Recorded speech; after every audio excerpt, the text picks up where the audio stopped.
Sakal Gunar Bande Gura Sri Charanaravindan.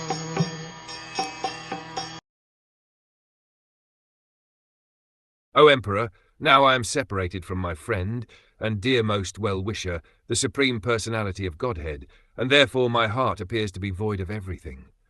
In his absence I have been defeated by a number of infidel cowherd men while I was guarding the bodies of all the wives of Krishna. The important point in this verse is how it was possible that Arjun could be defeated by a gang of ignoble cowherd men, and how such mundane cowherd men could touch the bodies of the wives of Lord Krishna, who were under the protection of Arjun. Srila Vishwanath Chakravarti Thakur has justified the contradiction by research in the Vishnu Puran and Brahm Puran. In these Purans it is said that once the fair denizens of heaven pleased Ashtavakra Muni by their service and were blessed by the Muni to have the Supreme Lord as their husband. Ashtavakra Muni was curved in 8 joints of his body, and thus he used to move in a peculiar curved manner.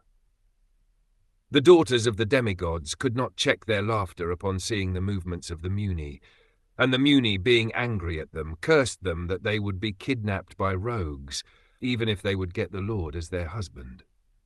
Later on, the girls again satisfied the Muni by their prayers, and the Muni blessed them that they would regain their husband even after being robbed by the rogues.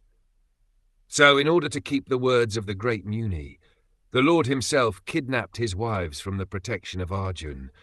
Otherwise, they would have at once vanished from the scene as soon as they were touched by the rogues. Besides that, some of the gopis who prayed to become wives of the Lord returned to their respective positions after their desire was fulfilled. After the departure of Lord Krishna, he wanted all his entourage back to Godhead, and they were called back under different conditions only.